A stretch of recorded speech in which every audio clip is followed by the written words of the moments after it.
ਤੁਸੀਂ ਵੇਖ ਰਹੇ ਹੋ ਟੀਵੀ ਪੰਜਾਬੀ ਦੁਨੀਆ ਪ੍ਰਾਈਮ ਟਾਈਮ ਸ਼ੋਅ ਲੈ ਕੇ ਅਸੀਂ ਤੁਹਾਡੀ ਸੇਵਾ 'ਚ ਹਾਜ਼ਰ ਹੋ ਗਏ ਜੀ। ਮੇਰੇ ਨਾਲ ਜੁੜ ਗਏ ਨੇ ਪ੍ਰੋਫੈਸਰ ਜਗੀਰ ਸਿੰਘ ਕਾਲੂ ਹੋਰੀ ਤੇ ਮੈਂ ਹਰਜੀਤ ਸਿੰਘ ਗਿੱਲ ਤੁਹਾਡੀ ਸੇਵਾ 'ਚ ਹਾਜ਼ਰ ਹਾਂ। ਸਭ ਤੋਂ ਪਹਿਲਾਂ ਆਪਾਂ ਸਭ ਤੁਹਾਡਾ ਸਵਾਗਤ ਕਰਦੇ ਹਾਂ ਜੀ। ਆਇਆਂ ਨੂੰ ਜੀ। ਬਹੁਤ ਮਿਹਰਬਾਨੀ ਜੀ। ਸਾਰੇ ਦਰਸ਼ਕਾਂ ਨੂੰ ਸਤਿ ਸ੍ਰੀ ਅਕਾਲ, ਨਮਸਕਾਰ, ਆਦਾਬ।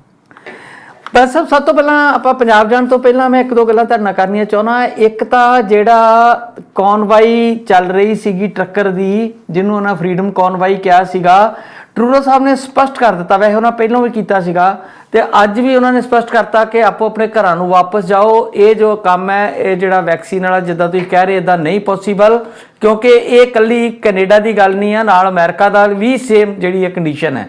ਤੇ ਸੋ ਲੱਗਦਾ ਹੈ ਕਿ ਹੁਣ ਉਹ ਜਿਹੜਾ ਚੈਪਟਰ ਓਵਰ ਹੋ ਗਿਆ ਤੇ ਉਹ ਖਿੰਡਰਨੇ ਪੁੰਡਰਨੇ ਸ਼ੁਰੂ ਹੋ ਗਏ। ਕਹਿੰਦੇ ਕੁਝ ਗਿਣਤੀ ਦੇ ਅੱਧੇ ਤੋਂ ਵੀ ਘੱਟ ਲੋਕ ਉੱਥੇ ਰਹਿ ਗਏ, ਬਾਕੀ ਲੋਕ ਉੱਥੋਂ ਮੂਵ ਹੋਣੇ ਸ਼ੁਰੂ ਹੋ ਗਏ ਆ। ਇਸ ਖਬਰ ਨੂੰ ਜੇ ਤੁਸੀਂ ਅਪਡੇਟ ਕਿਤੇ ਕੀਤਾ ਹੋਵੇ ਜਾਂ ਤੁਸੀਂ ਇਹਦੇ ਬਾਰੇ ਕੋਈ ਜਾਣਕਾਰੀ ਸਾਂਝੀ ਕਰਨੀ ਚਾਹੋ ਤੇ ਆਪਣੇ ਦਰਸ਼ਕਾਂ ਨਾਲ ਆਪਾਂ ਕਰ ਸਕਦੇ ਹਾਂ ਜੀ। ਇਹ ਟਰੂਡੋ ਸਾਹਿਬ ਨੇ ਜਿਹੜਾ ਫੈਸਲਾ ਲਿਆ ਜੀ, ਜੋ ਕਨਵੇ ਕੀਤਾ, ਉਹ ਬਿਲਕੁਲ ਠੀਕ ਕੀਤਾ ਆ। ਕਿਉਂਕਿ ਜਿਹੜੀ ਮੰਗ ਹੈਗੀ ਆ, ਜਿਹੜੀ ਮੰਗ ਦੇ ਉੱਤੇ ਇਹ ਕਾਨਵਾਈ ਉੱਥੇ ਗਈ ਸੀਗੀ, ਟਰੱਕਰਜ਼ ਇਕੱਠੇ ਹੋ ਕੇ ਗਏ ਸੀਗੇ, ਇਹ ਮੰਗ ਬੜੀ ਗੈਰ ਵਾਜਬ ਆ।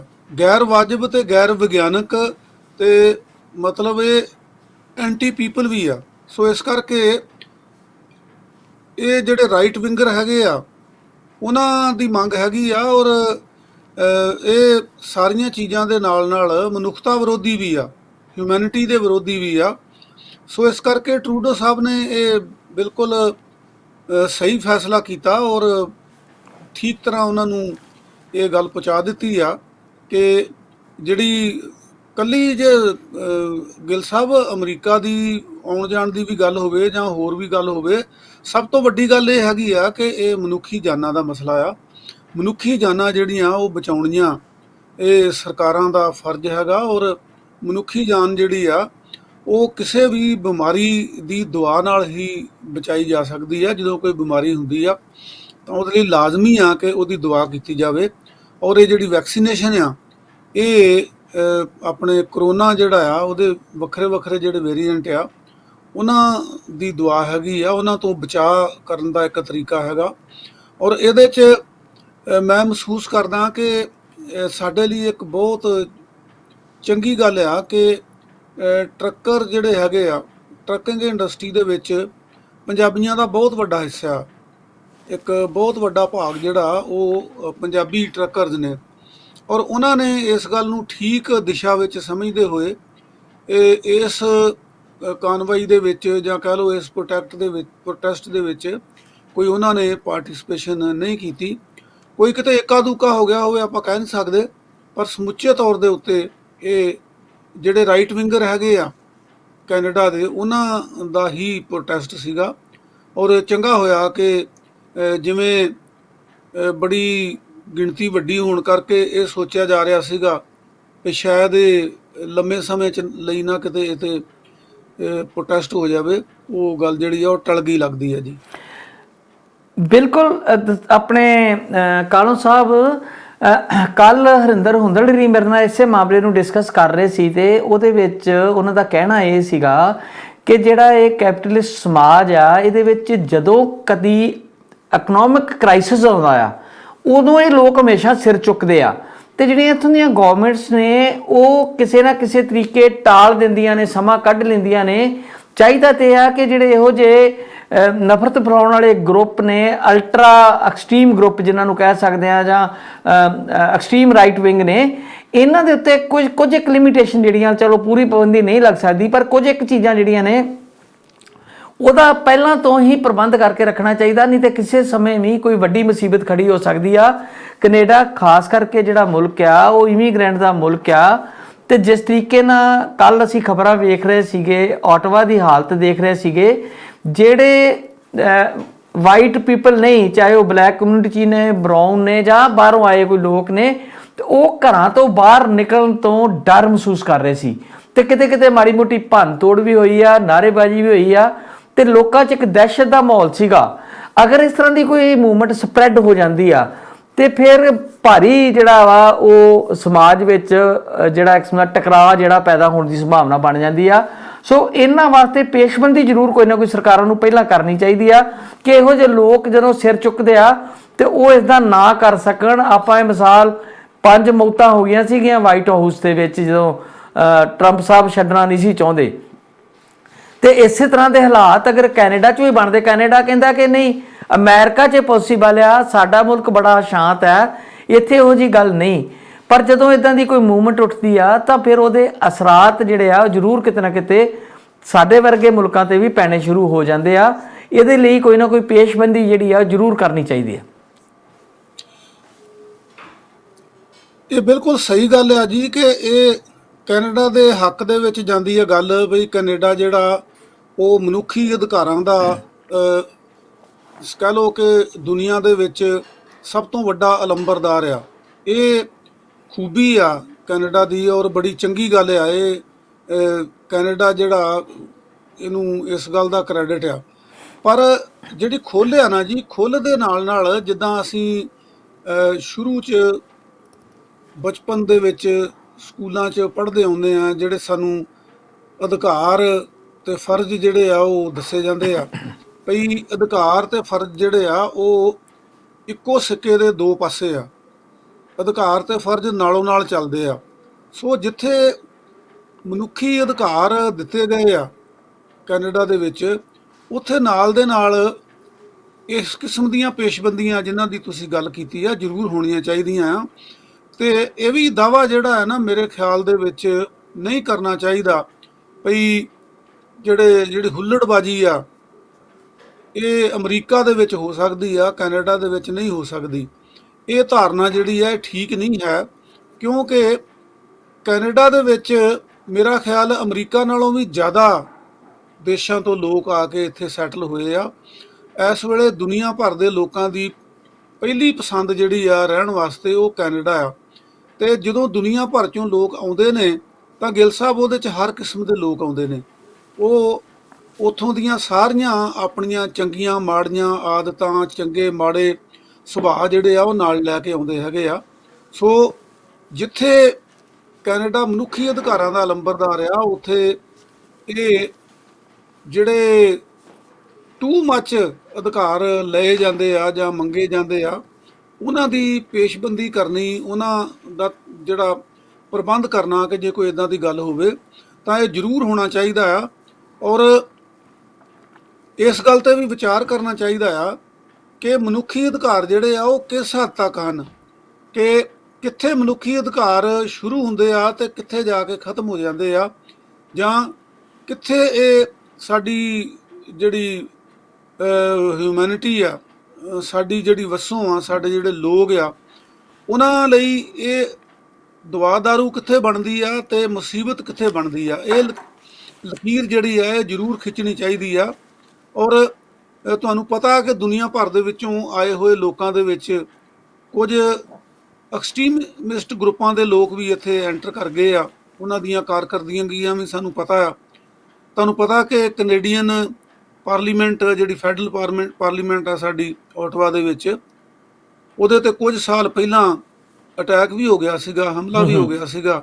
ਤੇ ਉਹਦੇ ਲਈ ਇਹ ਹਮਲਾ ਕਰਨ ਵਾਲਿਆਂ ਵੱਲੋਂ ਹੀ ਮਿਹਰਬਾਨੀ ਰਹੀ, ਉੱਦਾਂ ਵੈਸੇ ਕੋਈ ਬਹੁਤੇ ਪ੍ਰਬੰਧ ਜਿਹੜੇ ਆ ਉਹ ਹੈ ਨਹੀਂ ਸੀਗੇ। ਸੋ ਇਸ ਕਰਕੇ ਤੁਹਾਡੀ ਗੱਲ ਨਾਲ ਮੈਂ ਪੂਰੀ ਤਰ੍ਹਾਂ ਸਹਿਮਤ ਹਾਂ ਵੀ ਇਸ ਸੰਬੰਧ ਦੇ ਵਿੱਚ ਪੇਸ਼ਬੰਦੀਆਂ ਜ਼ਰੂਰ ਹੋਣੀਆਂ ਚਾਹੀਦੀਆਂ। ਪਰ ਸਾਹਿਬ, ਕੁਝ ਪੰਜਾਬ ਦੀਆਂ ਅਹਿਮ ਖਬਰਾਂ ਕਰਨ ਤੋਂ ਪਹਿਲਾਂ ਮੈਂ ਇੱਕ ਖਬਰ ਵੱਲ ਤੁਹਾਡਾ ਧਿਆਨ ਦਿਵਾਉਣਾ ਚਾਹੁੰਦਾ ਆ। ਉਹ ਇਹ ਕਿ ਅੱਜ ਭਾਰਤ ਦਾ ਬਜਟ ਜਿਹੜਾ ਆ ਉਹ ਨਿਰਮਲਾ ਸੀਤਾਰਮਨ ਨੇ ਪੇਸ਼ ਕੀਤਾ ਹੈ। ਉਸ ਬਜਟ ਨੂੰ ਲੈ ਕੇ ਅਗਰ ਤੁਸੀਂ ਥੋੜ੍ਹਾ ਬਹੁਤਾ ਵੇਖਿਆ ਹੋਵੇ ਤੇ ਉਹਦੇ ਬਾਰੇ ਆਪਾਂ ਕੋਈ ਗੱਲ ਕਰ ਸਕਦੇ ਹੋ। ਇਹ ਤਾਂ ਨਹੀਂ ਤਾਂ ਸੁਸ਼ੀਲ ਰਾਣਾ ਕਰਾਂਗੇ। ਉਹਦੇ ਵਿੱਚ ਕੋਈ ਖਾਸ ਗੱਲ ਨਜ਼ਰ ਨਹੀਂ ਆਈ। ਜਿਹੜੀਆਂ ਪ੍ਰਾਪਤੀਆਂ ਦੱਸੀਆਂ ਜਾ ਰਹੀਆਂ ਨੇ ਨਿਰਮਲਾ ਸੀਤਾਰਮਨ ਵੱਲੋਂ ਕਿ ਸੜਕਾਂ ਬਣਾਵਾਂਗੇ, ਇਹ ਕਰਾਂਗੇ, ਉਹ ਕੋਈ ਖਾਸ ਚੀਜ਼ ਨਹੀਂ। ਤੇ ਨਾ ਹੀ ਕੋਈ ਇਨਕਮ ਟੈਕਸ ਦੀ ਸਲੈਬ ਦੇ ਵਿੱਚ ਫਰਕ ਪਾਇਆ ਗਿਆ ਆ। ਜਿਸ ਤਰੀਕੇ ਨਾਲ ਹਰ ਵਾਰੀ ਇਹ ਉਮੀਦ ਕੀਤੀ ਜਾਂਦੀ ਆ, ਖਾਸ ਕਰਕੇ ਜਿਹੜੇ ਲਿਮਟਿਡ ਜੀ ਇਨਕਮ ਵਾਲੇ ਲੋਕ ਹੁੰਦੇ ਆ, ਜਿਹੜੇ ਨੌਕਰੀ ਪੇਸ਼ਾ ਲੋਕ ਹੁੰਦੇ ਆ, ਜਿਨ੍ਹਾਂ ਦੀ ਸੈਲਰੀ ਹੁੰਦੀ ਆ, ਉਹਨਾਂ ਨੂੰ ਲੱਗਦਾ ਹੁੰਦਾ ਕਿ ਸਲੈਬ ਥੋੜ੍ਹੀ ਜਿਹੀ ਵਧਾ ਦਿੱਤੀ ਜਾਵੇ ਤਾਂ ਕਿ ਥੋੜ੍ਹੀ ਜਿਹੇ ਪੈਸੇ ਉਹ ਬਚਾ ਸਕਣ। ਪਰ ਇਸ ਤਰ੍ਹਾਂ ਦਾ ਕੁਝ ਵੀ ਜਿਹੜਾ ਵਾ ਉਹ ਸਾਹਮਣੇ ਨਹੀਂ ਆਇਆ। ਪੀ ਚਿਦੰਬਰਮ ਹੋਰਾਂ ਤੇ ਕਹਿ ਦਿੱਤਾ ਕਿ ਇਹ ਬਿੱਲ ਜਿਹੜਾ ਆ ਇਹ ਗਰੀਬਾਂ ਦੇ ਉਲਟ ਬਿੱਲ ਹੈ ਤੇ ਪੂੰਜੀਪਤੀਆਂ ਦੇ ਹੱਕ ਦਾ ਬਿੱਲ ਹੈ। ਪਰ ਨਾਲ ਦੇ ਨਾਲ ਜਿਹੜੇ ਮੰਤਰੀਗਣ ਨੇ, ਖਾਸ ਕਰਕੇ ਆਪਣੇ ਪ੍ਰਾਈਮ ਮਿਨਿਸਟਰ ਹੀ, ਉਹ ਕਹਿ ਰਿਹਾ ਕਿ ਸਾਡਾ ਜਿਹੜਾ ਬਜਟ ਆ ਇਹ ਲੋਕ ਪੱਖੀ ਆ, ਇਹਦੇ ਨਾਲ ਨਿਵੇਸ਼ ਨੂੰ ਤੇ ਰੁਜ਼ਗਾਰ ਜਿਹੜਾ ਆ ਇਹਨੂੰ ਜਿਹੜਾ ਹੁਲਾਰਾ ਮਿਲੇਗਾ ਤੇ ਖੇਤੀ ਨੂੰ ਇਹ ਲਾਹੇਵੰਦਾ ਬਣਾਏਗਾ। ਇਹ ਪਤਾ ਨਹੀਂ ਖੇਤੀ ਲਈ ਲਾਹੇਵੰਦਾ ਬਣਾਉਣ ਲਈ ਕਿਹੜੀ ਉੱਚ ਤਜਵੀਜ਼ ਆ। ਇਹ ਜ਼ਰੂਰ ਕਿਹਾ ਗਿਆ ਕਿ ਗੰਗਾ ਦੇ ਕਿਨਾਰੇ ਕਿਨਾਰੇ ਜਿਹੜਾ ਆ ਉੱਥੇ ਜੈਵਿਕ ਖੇਤੀ ਹੋਊਗੀ, ਉੱਥੇ ਫਰਟੀਲਾਈਜ਼ਰ ਵਗੈਰਾ ਯੂਜ਼ ਨਹੀਂ ਕੀਤੀਆਂ ਜਾਣਗੀਆਂ। ਤੇ ਇਹ ਚੀਜ਼ਾਂ ਤੇ ਵੈਸੇ ਸਾਰੇ ਭਾਰਤ 'ਚ ਹੀ ਲੋੜੀਂਦੀਆਂ ਨੇ ਕਿ ਜ਼ਮੀਨ ਨੂੰ ਬਚਾਉਣਾ ਆ ਤੇ ਕੈਮੀਕਲ ਤੋਂ ਰਹਿਤ ਹੋ ਜਾਏ ਸਾਡਾ ਪਾਣੀ, ਸਾਡੀ ਜ਼ਮੀਨ ਦਾ ਜਿਹੜਾ ਜ਼ਰਖੇਜ਼ ਮਾਦਾ ਹੈ ਉਹ ਸਾਰਾ ਜਿਹੜਾ ਉਹ ਖਤਮ ਹੋ ਰਿਹਾ, ਖਾਸ ਕਰਕੇ ਪੰਜਾਬ ਦਾ। ਤੇ ਪੰਜਾਬ ਬਾਰੇ ਚਿੰਤਾ ਇਹ ਵੀ ਆ, ਕਿਹਾ ਜਾ ਰਿਹਾ ਕਿ ਜੇ ਇਦਾਂ ਹੀ ਚੱਲਦਾ ਰਿਹਾ ਤੇ ਆਉਣ ਵਾਲੇ 25-30 ਸਾਲਾਂ 'ਚ ਅਸੀਂ ਕਿਤੇ ਰਾਜਸਥਾਨ ਵਰਗੀ ਧਰਤੀ ਨਾ ਬਣ ਜਾਈਏ। ਸੋ ਜੋ ਕਹਿੰਦੇ ਨੇ ਸਾਡੇ ਨੇਤਾ ਲੋਕ, ਦਰਅਸਲ ਹਕੀਕਤ 'ਚ ਹੁੰਦਾ ਨਹੀਂ ਆ। ਇਹਦੇ ਬਾਰੇ ਤੁਸੀਂ ਕੀ ਕਹਿ ਰਹੇ ਹੋ? ਦੇਖੋ ਜੀ, ਇਹਦੇ 'ਚ ਇਦਾਂ ਆ ਕਿ ਜਿੱਥੋਂ ਤੱਕ ਤਾਂ ਦਾਅਵੇ ਕਰਨ ਦਾ ਸਵਾਲ ਹੈਗਾ ਨਾ, ਇਹ ਹਰ ਸਰਕਾਰ ਹੀ ਦਾਅਵਾ ਕਰਦੀ ਹੁੰਦੀ ਆ ਜੀ ਇਹ ਅਸੀਂ ਲੋਕ ਪੱਖੀ ਬਜਟ ਬਣਾਤਾ ਜੀ, ਇਹਦੇ ਨਾਲ ਲੋਕਾਂ ਨੂੰ ਬੜਾ ਲਾਭ ਹੋਏਗਾ ਜੀ। ਜਿੱਦਾਂ ਇਹਦੇ ਵਿੱਚ ਤੁਸੀਂ ਜ਼ਿਕਰ ਕੀਤਾ ਹੈਗਾ ਕਿ ਖੇਤੀ ਸੈਕਟਰ ਜਿਹੜਾ ਹੈਗਾ ਉਹਦੇ ਲਈ ਅਸੀਂ ਬੜਾ ਕੁਝ ਕਰ ਰਹੇ ਹਾਂ। ਉਹਦੇ ਲਈ ਬੜਾ ਕੁਝ ਜਿਹੜਾ ਕਰ ਰਹੇ ਆ ਉਹ ਪਿਛਲੇ 1.5-2 ਸਾਲਾਂ ਦੇ ਵਿੱਚ ਕਿਸਾਨਾਂ ਨੇ ਦੇਖ ਲਿਆ ਹੈਗਾ। ਤੇ ਜੋ ਕੁਛ ਇਹਨਾਂ ਦੇ ਮਨ 'ਚ ਆ, ਜਿਹੜੀ ਮਨਸ਼ਾ ਹੈ ਇਹਨਾਂ ਦੀ ਕਿ ਖੇਤੀ ਸੈਕਟਰ ਜਿਹੜਾ ਹੈਗਾ ਉਹਨੂੰ ਸਮੁੱਚੇ ਤੌਰ ਤੇ ਹੀ ਕਾਰਪੋਰੇਟ ਸੈਕਟਰ ਨੂੰ ਦੇ ਕੇ ਤੇ ਖਹਿੜਾ ਛਡਾ ਲਿਆ ਜਾਵੇ ਤੇ ਲੋਕਾਂ ਦੀ ਜਿਹੜੀ ਕੋਈ ਜਾਇਦਾਦ ਹੈ, ਕੋਈ ਆਮਦਨ ਹੈ, ਉਹਦਾ ਕੋਈ ਖਿਆਲ ਨਹੀਂ। ਜਿਹੜੀ ਤੁਸੀਂ ਗੱਲ ਕਰਦੇ ਹੋ ਕਿ ਜਿਹੜੇ ਸਰਕਾਰੀ ਮੁਲਾਜ਼ਮ ਆ ਜਾਂ ਜਿਹੜੇ ਸੈਮੀ ਗੌਰਮੈਂਟ ਸੈਕਟਰਾਂ ਦੇ ਵਿੱਚ ਕੰਮ ਕਰਦੇ ਆ, ਜਾਂ ਇਦਾਂ ਕਹ ਲਓ ਕਿ ਜਿਹੜੇ ਨੌਕਰੀ ਪੇਸ਼ਾ ਲੋਕ ਨੇ, ਇਹ ਹਰ ਵਾਰੀ ਇਹਨਾਂ ਨੂੰ ਇੱਕ ਉਮੀਦ ਹੁੰਦੀ ਆ ਕਿ ਬਈ ਜਿਹੜੀ ਇਨਕਮ ਟੈਕਸ ਦੀ ਲਿਮਿਟ ਹੈਗੀ ਆ ਉਹ ਵਧਾਈ ਜਾਏਗੀ। ਪਰੰਤੂ ਇਹ ਕਈ ਸਾਲਾਂ ਤੋਂ, ਤੁਸੀਂ ਵੀ ਸਰਕਾਰੀ ਨੌਕਰੀ ਕੀਤੀ ਆ, ਮੈਂ ਵੀ ਕੀਤੀ ਆ, ਬੜੇ ਸਾਲਾਂ ਤੋਂ ਅਸੀਂ ਤੇ ਹਰ ਬਜਟ ਦੇ ਵਿੱਚ ਇਹ ਉਮੀਦ ਕਰਦੇ ਰਹੇ ਹਾਂ ਔਰ ਇਹ ਕਦੀ ਵੀ ਇਸ ਕਿਸਮ ਦੀ ਕੋਈ ਗੱਲ ਹੋਈ ਨਹੀਂ। ਤੇ ਅਸਲ ਦੇ ਵਿੱਚ ਜ਼ਿਆਦਤੀ ਹੈਗੀ ਆ ਨੌਕਰੀ ਪੇਸ਼ਾ ਲੋਕਾਂ ਨਾਲ, ਕਿਉਂਕਿ ਉਹੀ ਆ ਜਿਹੜੇ ਇਨਕਮ ਟੈਕਸ ਦਿੰਦੇ ਆ ਤੇ ਉਹਨਾਂ ਨੂੰ ਕੋਈ ਵੀ ਰਾਹਤ ਦੇਣ ਨੂੰ ਗਵਰਨਮੈਂਟ ਤਿਆਰ ਨਹੀਂ ਹੁੰਦੀ। ਉਹਨਾਂ ਦੀ ਦਲੀਲ ਇਹ ਆ ਵੀ ਇਹੀ ਤਾਂ ਸਾਡੀ ਆਮਦਨ ਦਾ ਸਾਧਨ ਆ ਤੇ ਜੇ ਇਹਨਾਂ ਨੂੰ ਅਸੀਂ ਛੋਟ ਦੇਵਾਂਗੇ ਤਾਂ ਸਾਡੀ ਆਮਦਨ ਘਟ ਜਾਏਗੀ।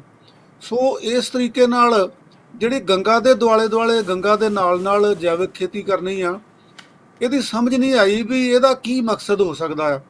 ਜੈਵਿਕ ਖੇਤੀ ਕਹਿ ਲਓ ਜਾਂ ਜਿਹੜੀਆਂ ਖਾਦਾਂ ਪਾ ਕੇ ਧਰਤੀ ਅਸੀਂ ਜ਼ਹਿਰੀਲੀ ਕਰ ਰਹੀ ਆ, ਇਹ ਸਾਰੇ ਭਾਰਤ ਦਾ ਮਸਲਾ ਆ। ਇਹ ਗੰਗਾ ਦੇ ਨਾਲ ਲੱਗਦੇ ਖੇਤਰ ਦਾ ਮਸਲਾ ਨਹੀਂ ਹੈ। ਇਹ ਮੈਨੂੰ ਲੱਗਦਾ ਵੀ ਜਿਹੜੀ ਭਾਰਤ ਸਰਕਾਰ ਆ ਇਹ ਹਰ ਗੱਲ ਦਾ ਨਾ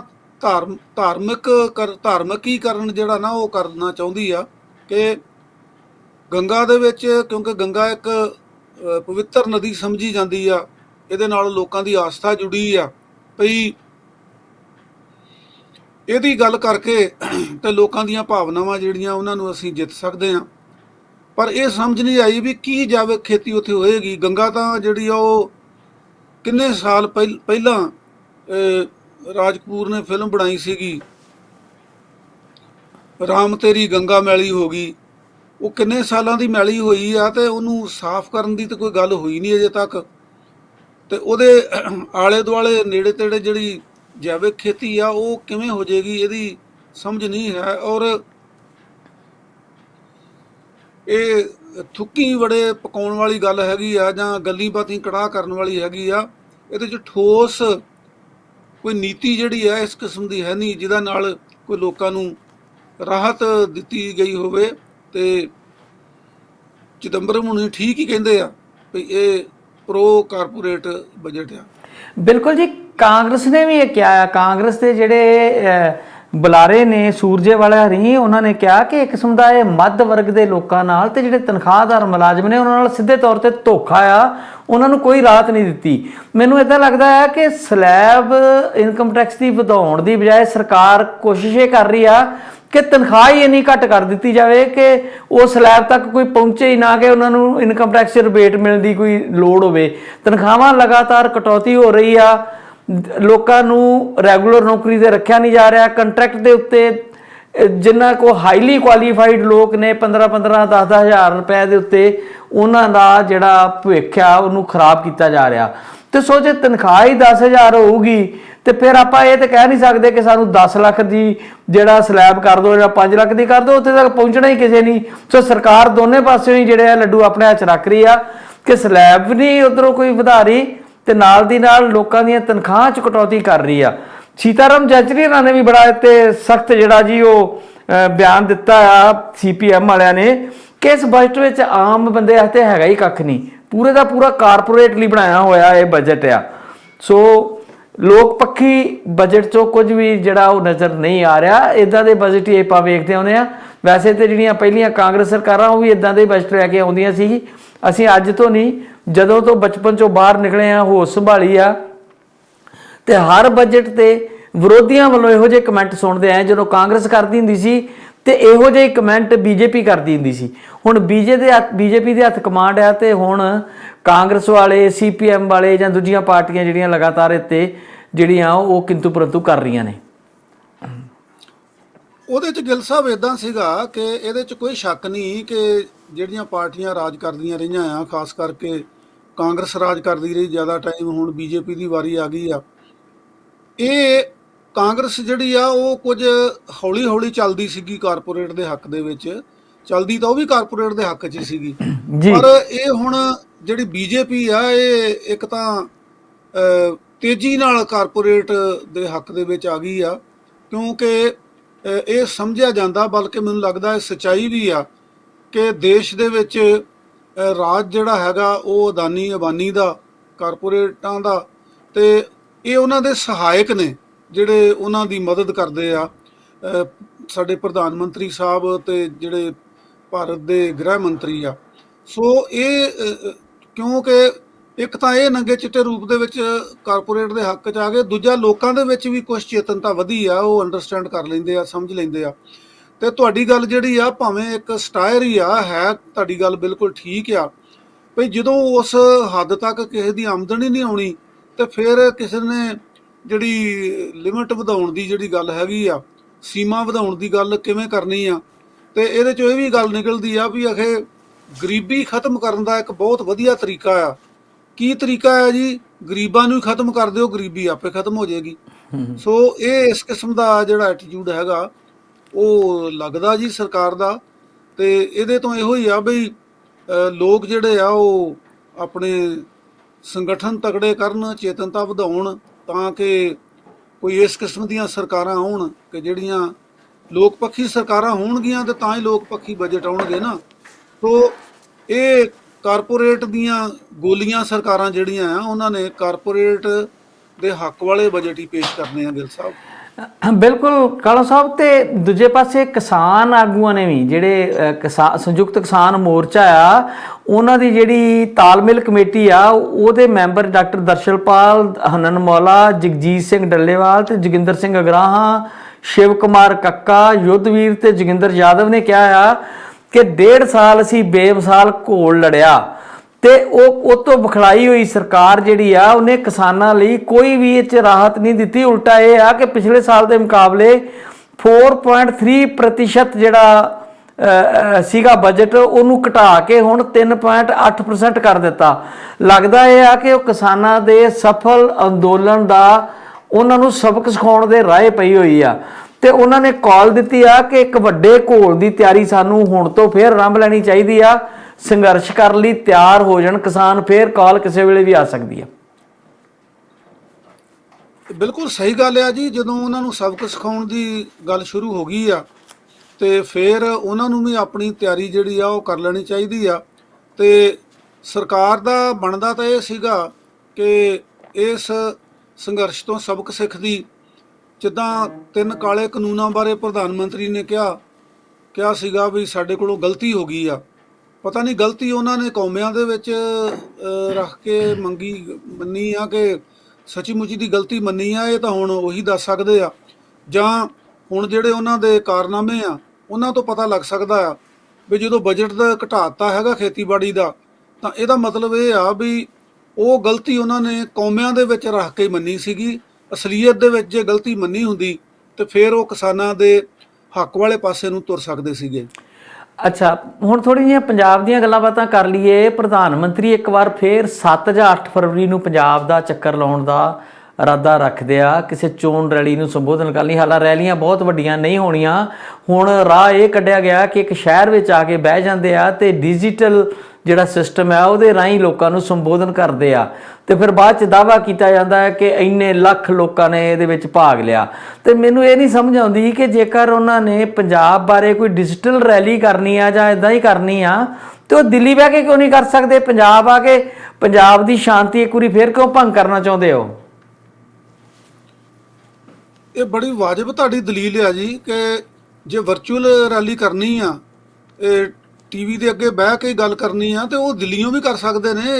ਇਹ ਠੀਕ ਹੈ ਤੁਹਾਡੀ ਗੱਲ ਵੀ ਮੁੜ ਕੇ ਫਿਰ ਕਹਿਣਾ ਜੀ ਉਹ ਇੱਕ ਸਿਕਿਉਰਿਟੀ ਬ੍ਰੀਚ ਹੋ ਗਈ ਜੀ, ਉਹ ਸਟੇਟ ਦਾ ਮੁੱਖ ਮੰਤਰੀ ਕਿਉਂ ਨਹੀਂ ਆਇਆ ਜੀ, ਮੁੱਖ ਮੰਤਰੀ ਨੇ ਆਪਣਾ ਫਰਜ਼ ਨਹੀਂ ਨਿਭਾਇਆ ਜੀ, ਇਨਕੁਆਇਰੀ ਕਰੋ ਜੀ, ਕੌਣ ਜ਼ਿੰਮੇਵਾਰ ਆ ਜੀ।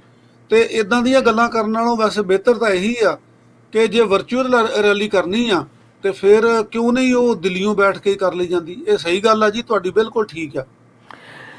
ਹਾਂਜੀ, ਤੇ ਸੋ ਦੂਜੇ ਪਾਸੇ ਇਦਾਂ ਆ ਕਿ ਜਿੱਥੇ ਬੀਜੇਪੀ ਦੀ ਜਿਹੜੀ ਪਾਲਿਸੀ ਆ, ਉਹਨਾਂ ਦੀ ਤੇ ਪਾਲਿਸੀ, ਉਹਨਾਂ ਦੀ ਨੀਤੀ ਹਮੇਸ਼ਾ ਹੀ ਇਹ ਰਹੀ ਆ ਕਿ ਲੋਕਾਂ ਨੂੰ ਡਿਵਾਈਡ ਕੀਤਾ ਜਾਵੇ।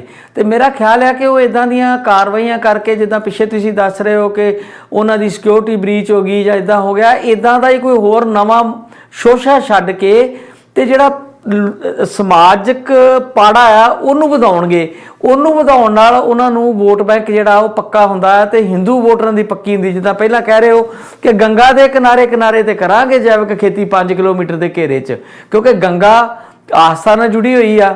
ਤੇ ਜਮਨਾ ਦੇ ਕੰਢੇ ਕਿਉਂ ਨਹੀਂ ਹੋ ਸਕਦੀ? ਰਾਵੀ ਦੇ ਕੰਢੇ ਕਿਉਂ ਨਹੀਂ ਹੋ ਸਕਦੀ? ਬਿਆਸ ਤੇ ਸਤਲੁਜ ਦੇ ਕੰਢੇ ਕਿਉਂ ਨਹੀਂ ਹੋ ਸਕਦੀ? ਹੋਰ ਨਦੀਆਂ ਨੇ ਅਨੇਕਾਂ ਭਾਰਤ ਵਿੱਚ, ਉਹਨਾਂ ਦੇ ਕੰਢੇ ਕਿਉਂ ਨਹੀਂ ਸਕਦੀ? ਗੰਗਾ ਦਾ ਹੀ ਨਾਂ ਕਿਉਂ ਵਰਤਿਆ ਜਾਂਦਾ? ਕਿਉਂਕਿ ਉਹਦੇ ਨਵਰਤਨ ਨਾਲ ਉਹਨਾਂ ਨੂੰ ਇੱਕ ਰਾਜਨੀਤਿਕ ਫਾਇਦਾ ਪਹੁੰਚਦਾ। ਬਿਲਕੁਲ ਠੀਕ ਹੈ ਜੀ। ਉਹਨਾਂ ਦੀ ਜਿਹੜੀ ਨੀਤੀ ਹੈਗੀ ਆ ਉਹ ਹਿੰਦੂਤਵ ਦੀ ਨੀਤੀ ਆ। ਉਹਦੇ 'ਚ ਰਾਮ ਮੰਦਿਰ ਦੇ ਨਾਂ ਤੇ ਵੀ ਉਹ ਲੋਕਾਂ ਦੀਆਂ ਭਾਵਨਾਵਾਂ ਜਿਹੜੀਆਂ ਉਹਨਾਂ ਨੂੰ ਵਰਤਦੇ ਹੈਗੇ ਆ, ਔਰ ਗੰਗਾ ਨਦੀ ਜਿਹੜੀ ਹੈਗੀ ਆ ਉਹਦੇ ਨਾਲ ਜੁੜਵੀਆਂ ਜਿਹੜੀਆਂ ਲੋਕਾਂ ਦੀਆਂ ਭਾਵਨਾਵਾਂ, ਉਹਨਾਂ ਦੀ ਵਰਤੋਂ ਵੀ ਕਰਨਾ ਚਾਹੁੰਦੀ ਆ। ਔਰ ਇਹ ਬਿਲਕੁਲ ਸਹੀ ਗੱਲ ਆ ਕਿ ਉਹ ਜਿਹੜੀ ਹਿੰਦੂ ਵੋਟ ਹੈਗੀ ਆ ਉਹਨੂੰ ਪ੍ਰਭਾਵਿਤ ਕਰਨ ਲਈ ਪਹਿਲਾਂ ਹੀ ਉਹ ਸੁਚੇਤ ਹੈਗੀ ਆ ਕਿ ਇਹ ਹਿੰਦੂਤਵ ਦੀ ਪਾਰਟੀ ਆ। ਤੇ ਨਾਲ ਦੀ ਨਾਲ ਇਹ ਵੀ ਆ ਬਈ ਉਹ ਜਿਹੜੀਆਂ ਚੋਣਾਂ ਹੋ ਰਹੀਆਂ ਆ ਖਾਸ ਕਰਕੇ ਪੰਜਾਬ ਦੇ ਵਿੱਚ, ਉਹਦੇ ਵਿੱਚ ਕਿਉਂਕਿ ਬੀਜੇਪੀ ਦੇ ਪੈਰ ਕਿਤੇ ਲੱਗ ਨਹੀਂ ਰਹੇ, ਉਹਨਾਂ ਨੇ ਜਿਹੜੇ ਹੁਣ ਕੋਸ਼ਿਸ਼ ਕਰ ਰਹੇ ਆ ਵੀ ਗੈਰ ਹਿੰਦੂਆਂ ਦੇ ਵਿੱਚੋਂ ਜਿਹੜੇ ਕੈਂਡੀਡੇਟ ਆ ਉਹ ਖੜੇ ਕੀਤੇ ਜਾਣ। ਕਾਫੀ ਸਾਰੇ ਖੜੇ ਕੀਤੇ ਵੀ ਆ। ਤੇ ਆਪਣੇ ਰਾਜਾ ਅਮਰਿੰਦਰ ਸਿੰਘ ਤੇ ਜਿਹੜੇ ਢੀਂਡਸੇ ਹੋਰੀ ਆ ਅਕਾਲੀ ਦਲ ਵਾਲੇ, ਤੇ ਇਹ ਰਲ ਮਿਲ ਕੇ ਕਿ ਇਹਨਾਂ ਨੂੰ ਅੱਗੇ ਲਿਆ ਕੇ ਇੱਕ ਬੰਨੇ ਕੋਸ਼ਿਸ਼ ਇਹ ਹੋ ਰਹੀ ਆ ਵੀ ਅਸੀਂ ਸਿੱਖਾਂ ਦੇ ਬੜੇ ਖੈਰ ਖਵਾਹ ਆ, ਤੇ ਦੂਜੇ ਬੰਨੇ ਉਹਨਾਂ ਦੀ ਅੰਦਰੂਨੀ ਜਿਹੜੀ ਕੋਸ਼ਿਸ਼ ਹੈਗੀ ਆ ਉਹ ਇਹੀ ਆ ਕਿ ਉਹ ਹਿੰਦੂ ਵੋਟਾਂ ਜਿਹੜੀਆਂ ਆ, ਇਹ ਬੜੀ ਬਦਕਿਸਮਤੀ ਆ ਕਿ ਵੋਟਰਾਂ ਨੂੰ ਹਿੰਦੂਆਂ ਤੇ ਸਿੱਖਾਂ ਦੇ ਵਿੱਚ ਯਾਨੀ ਧਾਰਮਿਕ ਭਾਵਨਾਵਾਂ ਜਿਹੜੀਆਂ ਉਹਨਾਂ ਦੀਆਂ ਪ੍ਰਭਾਵਿਤ ਕਰਕੇ, ਜਾਂ ਇਦਾਂ ਕਹਿ ਲਓ ਕਿ ਉਹਨਾਂ ਨੂੰ ਫਿਰਕਿਆਂ ਦੇ ਵਿੱਚ ਵੰਡ ਕੇ ਕੋਸ਼ਿਸ਼ ਕੀਤੀ ਜਾ ਰਹੀ ਆ ਕਿ ਉਹਨਾਂ ਦੀਆਂ ਵੋਟਾਂ ਜਿਹੜੀਆਂ ਉਹ ਬਟੋਰੀਆਂ ਜਾਣ। ਤੇ ਇਹਦੇ ਲਈ ਹੋਰ ਵੀ ਜਿੱਥੇ ਯਤਨ ਹੋ ਰਹੇ ਆ, ਇਹ ਤੁਹਾਡੀ ਗੱਲ ਠੀਕ ਆ ਕਿ ਜਦੋਂ ਪਿਛਲੀ ਵਾਰੀ ਪ੍ਰਧਾਨ ਮੰਤਰੀ ਆਏ ਆ ਤੇ ਉਦੋਂ ਵੀ ਕੋਈ ਚਿੰਜੜੀਆਂ ਹੀ ਛੇੜ ਕੇ ਗਏ ਆ, ਕੋਈ ਪੰਜਾਬ ਦਾ ਭਲਾ ਤਾਂ ਕਰਕੇ ਗਏ ਨਹੀਂ। ਜੇ ਪੰਜਾਬ ਨੂੰ ਕੁਝ ਦੇਣਾ ਹੈਗਾ ਉਹ ਦਿੱਲੀੋਂ ਬਹਿ ਕੇ ਵੀ ਦਿੱਤਾ ਜਾ ਸਕਦਾ ਹੈ। ਉਹਦੇ ਲਈ ਪੰਜਾਬ ਦੇ ਚੱਕਰ ਮਾਰਨ ਦੀ ਲੋੜ ਨਹੀਂ ਹੈ।